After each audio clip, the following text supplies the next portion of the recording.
Постои ли белоруска врска во бегството на Груевски? Повеќе унгарски медиуми пренесуваат изјава на добро информиран дипломат, кој тврди дека според дипломатските таблички на бројот 55, со една таква кола бил носен поранешно од македонски премиер, всушност е автомобил на белоруски дипломатски представник. Дипломатот го наредува тоа затоа што бројката 55 на дипломатските таблички е број резервиран за белоруски дипломатски возила. Ова е само една од многобројните приказни кои се претрас во Будимпешта, откако надлежните ги затворија сите извори на информации поврзани со македонскиот барател на азил, кој во родната држава е осуден на 2 години затвор. Новинарите, проверувајќи го авиацискиот сајт Flight Finder, открија дека омилениот авион на Орбан, деновите кога се случува драмата со Груевски, имал цел ден престој во Србија, на Белградскиот аеродром.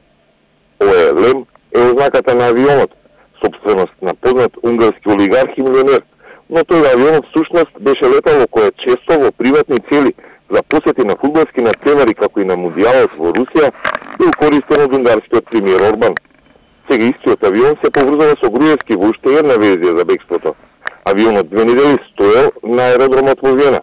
Потоа, во средата на 14 ноември, тој полетал од Виена за Будимпешта рано наутро.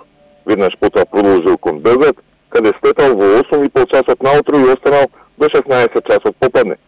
Летот се случува денот како Груевски објави дека е во Будимпешта, па унгарските новинари се распрашуваат и истражуваат дали во тие моменти кога екс-премиерот се јави на Фејсбук, всушност тој бил во Белград и со летот ОЛМ подоцна се префрлил до аеродромот Ферихеги во Будимпешта. Вакви теории на бегството на осудениот македонски политичар има се повеќе, како што владата на Орбан станува се потивка во објаснувањата. Груевски дури го споредува и со Михаил Сакашвили, поранешен грузијски претседател избеган од Тбилиси по обвинувањата за корупција. А тој потоа избега и од Украина, каде имаше политичка функција.